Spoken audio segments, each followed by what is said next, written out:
आइए तो आज स्टार्ट करते हैं अपना next topic, that is some advance terms.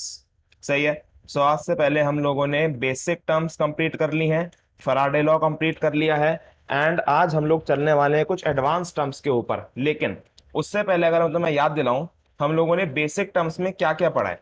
Resistance पढ़ा है, रजिस्टिविटी पढ़ी है, कंडक्टेंस पढ़ा है, एंड कंडक्टिविटी पढ़ी है। ठीक है। तो इन स्टार्टिंग की तीन टर्म्स में एज सच कुछ जानने लायक है नहीं, क्योंकि ये सब तुम लोग पहले भी पढ़ चुके हो। But the new thing is conductivity. Conductivity तुम लोगों ने क्या पढ़ी थी? It is the opposite of resistivity. Resistivity की अपोजिट होती है conductivity, it is true. But हम लोग केमिस्ट्री की भाषा में कंडक्टिविटी को डिफाइन करते हैं। कैसे डिफाइन करते हैं? Conductivity is defined as the conducting power of ions. That means suppose we have an electrolytic cell, okay, and in this electrolytic cell we have NaCl, and you all knows that NaCl can dissociates and it forms Na positive and Cl negative ions. And now I can define conductivity by providing the electricity. The one electrode is positive and another one is negative. So now suppose Na positive can flow towards negative electrode and Cl negative can move towards positive electrode. तो इतना सब लोगों को पता है, but हम लोग conductivity को इस कंटेक्स्ट में कैसे डिफाइन कर सकते हैं? सो सोचना जरा ध्यान से मैं क्या बोल रहा हूं। Conductivity is defined as conducting power of ions to move towards opposite charge electrodes. That means कि हमारे पास जो आयंस हैं वो कितनी स्पीड में, कितनी उनकी कंडक्टिंग पावर है कि वो अपने अपोजिट चार्ज इलेक्ट्रोड्स की तरफ मूव कर सकते हैं। सो that is basically conductivity. Okay, तो इतना हम लोग बेसिकली पहले तक पढ़ चुके हैं। पहले मैंने तुमको ये बेसिक नहीं बताया था, बट नाउ हमारी एडवांस टर्म इसी से ही स्टार्ट होती हैं। So that's why it is important to learn the basic of conductivity. Okay, so advance terms में सबसे पहली जो है that is molar conductivity. Okay, so now what is molar conductivity? Molar conductivity को हम डिनोट कैसे करते हैं? मोलर कंडक्टिविटी को डिनोट करने का तरीका है डेल एम से, not delta, it is del. Del is basically this, delta is this, जहां पर हम लोग पूरा ट्रायंगल बनाते हैं, बट डेल के अंदर यहां पर थोड़ा सा गैप रखा रह जाता है। ठीक है, so that is del M. और इससे हम लोग डिनोट करते हैं किसे? मोलर कंडक्टिविटी को। ओके, सो मोलर कंडक्टिविटी क्या होगी? तुमको कंडक्टिविटी पता चल गई कि कंडक्टिविटी क्या है, conducting power of ions. So now molar conductivity क्या होगी? सिंपल सा लॉजिक है कि it is the conducting power of ions, that is it is equals to conductivity. But जब हमारे पास जो इलेक्ट्रोलाइट है उसकी मोलैरिटी कितनी है? 1 है। सही है। सो डेल के अंदर कंडक्टिविटी के साथ साथ हम लोग किसे देखते हैं? मोलैरिटी को भी देखते हैं। ठीक है, तो बस इतना सा फर्क है कंडक्टिविटी में और मोलर कंडक्टिविटी के अंदर। ठीक है, तो अब देखना इसकी यूनिट निकालते हैं। यूनिट क्या आएगी इसकी? सो देखना, कंडक्टिविटी की यूनिट तुम लोगों को मालूम है, पहले तुम लोग निकाल के लेके आओ, that is siemens centimetre inverse. And molarity always calculated in mole per litre. सो यहां पर लीटर, यहां पर है सेंटीमीटर इनवर्स। तो तुमको क्या करना पड़ेगा? चेंज करना पड़ेगा। चेंज कैसे करोगे? It is siemens centimetre inverse, mole नीचे की तरफ है, मोल तो हो जाएगा ऊपर की तरफ, बट यहां पर जो लीटर है जब तुम सेंटीमीटर क्यूब में चेंज करोगे, सो यहां पर क्या जाना है? सेंटीमीटर क्यूब तो आ जाना है, बट इसके साथ साथ कन्वर्जन के लिए हमको 1000 भी लगाना पड़ेगा। सो फाइनली अगर तुम लोग देखो तो तुम्हारे पास डेल एम का फॉर्मूला क्या निकल कर आ गया? So del M is equals to 1000 into K upon M. And इसकी यूनिट क्या आएगी अब? साइमंस सेंटीमीटर स्क्वायर, बिकॉज यहां पर है -1, यहां पर है क्यूब, सो सेंटीमीटर स्क्वायर बचेगा। Mole inverse. सही है, मोल ऊपर आएगा तो कैसे आएगा? इनवर्स बनकर ही ऊपर आएगा। So that is basically the formula of del M, that is molar conductivity.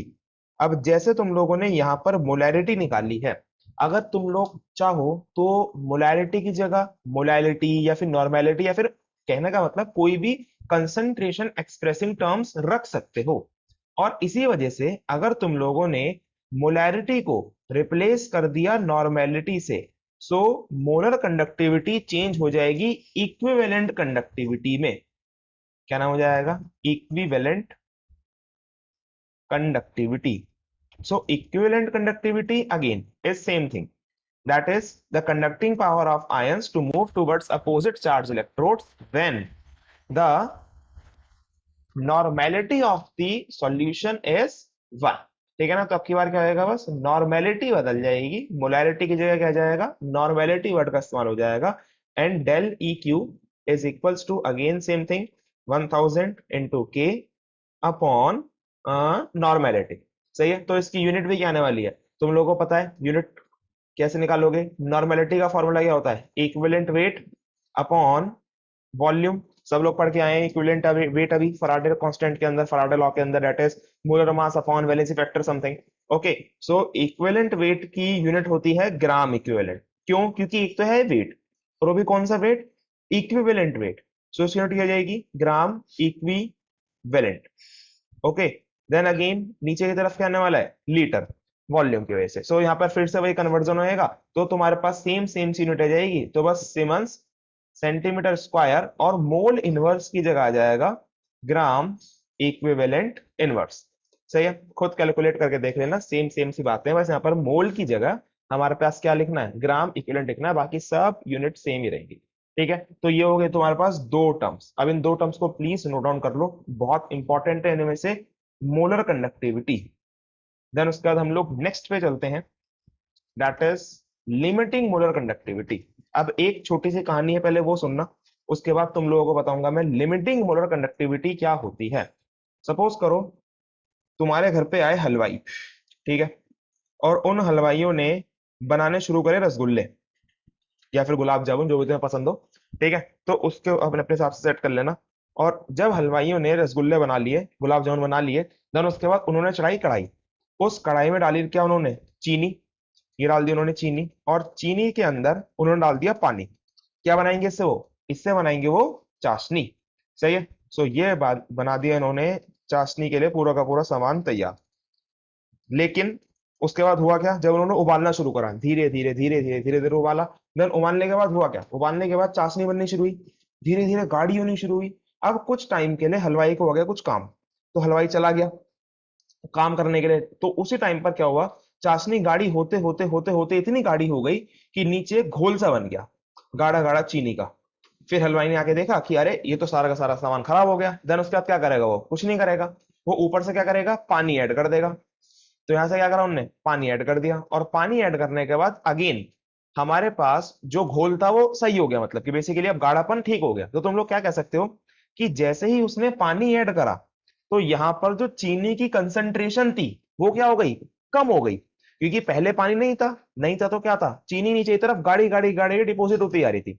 But जैसे उसने पानी डाला, तो वहां पर क्या हुआ, डाइल्यूशन करने की वजह से कंसंट्रेशन क्या हो गई, चीनी की कम हो गई। सो हम लोग कह सकते हैं कि डाइल्यूशन बेसिकली इनवर्सली प्रोपोर्शनल होता है कंसंट्रेशन के। क्योंकि जैसे जैसे तुम लोग डाइल्यूशन बढ़ाओगे, वैसे वैसे कंसंट्रेशन घटती जाएगी। सही है? एग्जांपल समझ में आ गया।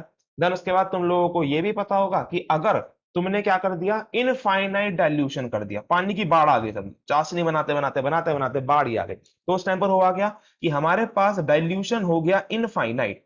तो अगर डाइल्यूशन हो गया इनफाइनाइट, सो कंसंट्रेशन क्या हो जाएगी, कंसंट्रेशन हो जाएगी ऑटोमेटिकली जीरो। सही है? सो कंसंट्रेशन हो जाएगी हमारे पास जीरो। ठीक है? इतना सा फंडा तुमको समझ में आता होगा। सो नाउ अगर हम लोग अब बात करें केमिस्ट्री के अंदर, तुम लोग लिमिटिंग सॉरी मोलर कंडक्टिविटी पढ़ चुके हो, ठीक है ना, मोलर कंडक्टिविटी तुम लोग पढ़ चुके हो। तो मोलर कंडक्टिविटी क्या होती है कि जब हम लोग मोलैरिटी के ऊपर कंडक्टिविटी को डिफाइन करें, लेकिन अगर तुम लोगों ने क्या करा, लिमिटिंग मोलर कंडक्टिविटी के अंदर, सो लिमिटिंग मोलर कंडक्टिविटी के अंदर तुम लोगों ने बेसिकली जो हमारे पास सॉल्यूशन था उसका डाइल्यूशन कर दिया इनफाइनाइट, या फिर कंसंट्रेशन कर दी zero. That means limiting molar conductivity denoted by del M not. सही है ना, ऐसे डिनोट करते हैं इसे। So limiting molar conductivity is defined as molar conductivity of the solution at infinite dilution और जीरो कंसंट्रेशन। सही है, क्योंकि दोनों बातें सेम है, क्योंकि जब इनफाइनाइट डाइल्यूशन होगी तभी जीरो कंसंट्रेशन होगी। सही है, तो समझ में आई बात। लिमिटिंग मोलर कंडक्टिविटी क्या होती है? It is the molar conductivity of a solution और an electrolyte when the dilution is infinite और कंसंट्रेशन इज जीरो। ओके, इतनी सी बात तुम लोगों को समझ में आती होगी। अब लिमिटिंग मोलर कंडक्टिविटी भी क्या होगी? सेम यूनिट होगी, that is siemens centimetre square mole inverse. ठीक है, तो ये है हमारे पास same same see unit limiting molar conductivity की। और ये तुम्हारे पास तीसरी एडवांस टर्म। ठीक है, स्टार्टिंग वाली डेल एम, देन उसके बाद del E Q, then finally del M not. अब तुम लोग सोचोगे भैया इसका फॉर्मूला क्या होगा? फिर स्टार्टिंग में तुम्हारे पास दो टर्म्स का फॉर्मूला अवेलेबल है। नाउ थर्ड टर्म का फॉर्मूला तुम लोग कैसे निकाल सकते हो? उसके लिए आता है हमारे पास कॉलरॉश लॉ। बट कॉलरॉश लॉ पढ़ने से पहले हम लोग एक कंपैरिजन करते हैं। देखना कंपैरिजन क्या है। कंपैरिजन है हमारे पास दो चीजों के बीच में। किस किस के बीच में? एक तो है जी हमारे पास मोलर कंडक्टिविटी, और एक है हमारे पास कंडक्टिविटी। सही है, इन दोनों के बीच में कंपैरिजन करो। कंपैरिजन में देखना किसके बेस पे करना है। Comparison on the basis of dilution means now we are studying about the effect of dilution on molar conductivity and conductivity। ठीक है ना, ये अपनी नेक्स्ट हेडिंग है। इसके अंदर एक एक मार्क्स के क्वेश्चन आते हैं कि डाइल्यूशन करने पे क्या चीज बढ़ेगी, क्या चीज घटेगी, मोलर कंडक्टिविटी बढ़ेगी, कंडक्टिविटी घटेगी, वो सब अभी हम लोग देखेंगे। लेकिन एक मार्क्स का क्वेश्चन ऐसे बनकर फ्रेम होकर आता है। ठीक है, तो जरा देखना, स्टार्टिंग में पहले क्लियर कर देता हूं। जो डेल एम होती है मोलर कंडक्टिविटी, वो डिपेंड करती है टोटल नंबर ऑफ आयंस पे। सही है, किस पे डिपेंड करती है वो? टोटल नंबर ऑफ आयंस पे। बस इस फंडे को समझ जाओ, देन उसके बाद जवाब तुम लोग खुद ही दे दोगे कि क्या चीज बढ़ेगी क्या चीज घटेगी। देन उसके बाद कंडक्टिविटी डिपेंड करती है number of ions per unit volume पे। ठीक है, किस पे डिपेंड करती है? Number of ions per unit volume पे। सही है, तो इतनी सी बात तुमको समझ में आती होगी। अब देखना इस डायग्राम में क्या दिखा रखा है। हमारे पास पहले इतना सा सॉल्यूशन था फर्स्ट वाले के अंदर जो है, दैट इज फर्स्ट इमेज। सो इतना सा हमारे पास सॉल्यूशन मौजूद था। ठीक है ना, उसके अंदर ये देख रहे हो, ये देख रहे हो आयंस, ग्रीन ग्रीन यहाँ पर आयंस दिखाए जा रहे हैं। हमारे पास इतने आयंस थे, बट इस टाइम पर आयंस देख लो, और उसके बाद तुमने क्या करा? इसके अंदर पानी मिलाया, मतलब कि तुमने इसके अंदर डाइल्यूशन करा। सही है ना, सो ऑन डाइल्यूशन हमारे पास वॉल्यूम बढ़ गया। ठीक है ना, यहाँ पर देखो इतना सारा पानी हो गया। पहले वॉल्यूम केवल इतना ऐसा ही था, देन इसके बाद अब देखो वॉल्यूम कितना हो गया, इतना सारा हो गया। सो डाइल्यूशन करने के बाद, वॉल्यूम बढ़ने के बाद तुम लोग नोट कर पा रहे होगे कि यहाँ पर क्या हुआ है? आयंस बढ़ गए। ठीक है ना, क्या हुआ यहाँ पर? आयंस बढ़ गए। तो ये बात ध्यान रखना है, बेसिकली लॉजिकली फैक्ट होता है कि जैसे ही हम लोग डाइल्यूशन करते हैं वैसे ही हमारे पास आयंस बढ़ जाते हैं। ठीक है ना, और इसी वजह से जो लिमिटिंग मोलर कंडक्टिविटी है उसके अंदर जो लिमिटिंग वर्ड है ना, लिमिटिंग वर्ड का मतलब क्या है? मतलब कि हमारे पास जो आयंस हैं वो अपना 100% कॉन्ट्रीब्यूशन कर रहे हैं, मतलब कि up to the maximum limit. Okay, so limiting molar conductivity is also defined as when the dilution is infinite or the concentration is zero and the effect of the ions is 100%, that is up to the maximum limit। Okay, so ये सब तुमको notes वगैरह मिल जाएगा लिखा हुआ, उसे दिक्कत आना, लेकिन समझना भी जरूरी है। ठीक है, तो देखना ध्यान से। तो यहाँ पर हमने क्या करा? डाइल्यूशन बढ़ा दिया। डाइल्यूशन बढ़ाने के बाद हमारे पास क्या हुआ? वॉल्यूम बढ़ी एंड हमारे पास आयंस बढ़े। लेकिन एक दिक्कत है भैया। दिक्कत क्या है? कि हमारे पास जो वॉल्यूम है वो बड़ी है बहुत ज्यादा हाई क्वांटिटी में। सपोज यहां तक हमने भर दिया, तो वॉल्यूम तो बड़ी है बहुत ज्यादा हाई क्वांटिटी में, लेकिन आयंस जो बढ़े हैं वो उतनी ज्यादा हाई क्वांटिटी में नहीं बढ़े। मतलब कि rate of change of volume is very very high as compare to the number of change of ions. सही है, तो आयंस तो हमारे कम बड़े हैं, लेकिन बड़े जरूर है। ठीक है ना, बड़े जरूर है लेकिन कम बड़े हैं, लेकिन वॉल्यूम बहुत ज्यादा बढ़ गया। तो इसी वजह से तुम लोग क्या देख पा रहे हो? देखना, तुम लोगों ने क्या देखा कि सबसे पहले अगर तुम लोग पर यूनिट आयन देखोगे, now suppose it is per unit ion. ठीक है ना, यहाँ पर एक और आयन लगा लेते हैं हम लोग। तो ये है तुम्हारे पास पर यूनिट आयन। तो पर यूनिट आयन के अंदर देखो, ये रहा पर यूनिट का हिसाब, मतलब कि पर यूनिट मतलब कि 1 सेंटीमीटर क्यूब के अंदर, of course. So per unit ions के अंदर हमारे पास देखो कितना आयंस है? 2 आयंस है। ठीक है ना। यहाँ पर कितना आयंस हमारे पास पर यूनिट के अंदर, 2 आयंस है। लेकिन उसके बाद हुआ क्या, वॉल्यूम बढ़ी, आयंस बढ़े, लेकिन पर यूनिट के अंदर हमारे पास कितने रह गए, बेचारे एक ही आयन रह गया। समझ रहे हो, मतलब कि जो हमारे पास टोटल नंबर ऑफ आयंस तो बढ़ गए, बट पर यूनिट के अंदर आयंस घट गए।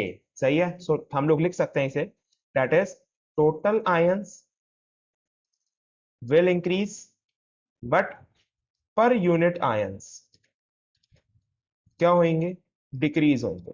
सही है, इतनी बात समझ में आती है, डिक्रीज हो गए वो। तो अब तुम लोग क्या कह सकते हो, डेल एम क्या होएगा, खुद भी तुम लोग जवाब दे सकते हो अब कि डेल एम क्या होएगा, इंक्रीज होएगा डिक्रीज होएगा, खुद दिमाग लगाओ। एंड देन और तुम लोग बात करो कंडक्टिविटी की, तो क्या वो डिक्रीज होएगी इंक्रीज होएगी ऑन इंक्रीजिंग द डाइल्यूशन। सही है, तो जवाब तुम्हारे पास आ रहा होगा कि जो डेलम है it is directly proportional to dilution, because डेलम डिपेंड करता है टोटल नंबर ऑफ आयंस पे, एंड डाइल्यूशन करने के बाद टोटल नंबर ऑफ आयंस क्या हो रहे हैं, इंक्रीज हो रहे हैं। बट कंडक्टिविटी डिपेंड करती है number of ions per unit volume पे। सो इसका मतलब कंडक्टिविटी क्या होगी, इनवर्सली प्रोपोर्शनल। बात समझ में आ रही है, इनवर्सली प्रोपोर्शनल टू कंडक्टिविटी। क्यों डाइल्यूशन, क्यों, क्योंकि पर यूनिट आयंस डिक्रीज हुए हैं। सो अगर तुम लोगों को छोटी सी बात पहले वाली याद हो, क्या, that is dilution is inversely proportional to concentration. तो तुम लोग कह सकते हो कि यहां पर अगर मैं ये लिख दूं तो कोई दिक्कत की बात नहीं होगी, इजी फीजी। मतलब कि अगर डाइल्यूशन के डायरेक्टली है तो कंसंट्रेशन के क्या होगी, इनवर्सली होगी। इतनी तो सेंस, कॉमन सेंस सब में होगी। ठीक है, तो ये भी हम लोग लिख सकते हैं। तो यही बस छोटी सी बात है जो तुमको पता होनी चाहिए। ठीक है, अब तुम लोग अगर चाहो तो इनके ग्राफ भी बना सकते हो। ग्राफ कैसे बना सकते हो, कि सोचो ये है हमारे पास एक ग्राफ पेपर, थोड़ा छोटा बना लेते हैं, या फिर चलो छोड़ो, दूसरा वाला छोटा बना लेते हैं। ठीक है, तो ये है हमारे पास डेल एम, ये है हमारे पास dilution. Now here is again डेल एम, यहाँ पर है कंसंट्रेशन। ठीक है, तो स्टार्टिंग में जो डायलेम और डाइल्यूशन का ग्राफ है कैसा आएगा, straight line passing from the origin, because it is directly proportional graph. And next time यहाँ पर क्या आएगा, inversely proportional graph, this one. सही है, क्योंकि इनवर्सली प्रोपोर्शनल है। और उसके बाद अगर तुम लोग दूसरे ग्राफ बनाओगे तो वो कैसे आएंगे हमारे पास, वो बिल्कुल जस्ट इसके अपोजिट आएंगे। अगेन हमने दो ग्राफ लिए, एक तरफ यहाँ पर डाला हमने कंडक्टिविटी, डाइल्यूशन, कंडक्टिविटी और कंसंट्रेशन। सही है, so conductivity dilution graph inversely proportional का ये बन गया, एंड इसका ग्राफ कैसे बनेगा, डायरेक्टली प्रोपोर्शनल का, ये बन गया। सही है, तो ये है हमारे पास सारा का सारा बेसिक इफेक्ट ऑफ डाइल्यूशन का। ठीक है ना, हेडिंग है इसकी effect of dilution on conductivity and molar conductivity. Okay, तो यहां तक तुम लोगों को समझ में आ गया होगा। तो बस यहीं तक थी आज की क्लास। मतलब कि आज हम लोगों ने क्या पढ़ा, सम एडवांस टर्म्स पढ़नी, और उन एडवांस टर्म्स के बारे में हमने सब कुछ जान लिया। अब नेक्स्ट क्लास में हम लोग देखेंगे कि हमारे पास लिमिटिंग मोलर कंडक्टिविटी निकालने के लिए जो एक लॉ आता है, दैट इज कॉलरॉश लॉ। कॉलरॉश लॉ अब क्या है कि हम लोगों के पास मोलर कंडक्टिविटी का फॉर्मूला है, इक्विवेलेंट कंडक्टिविटी का फॉर्मूला है, लेकिन लिमिटिंग मोलर कंडक्टिविटी कैसे निकालें, सो उसके लिए आया था कॉलरॉश लॉ। ठीक है, तो नेक्स्ट क्लास में अपने को पढ़ना है Kohlrausch law. Till then I hope तुम लोग को इतना सीखा होगा। चलिए, तो बाकी करेंगे हम लोग नेक्स्ट क्लास में।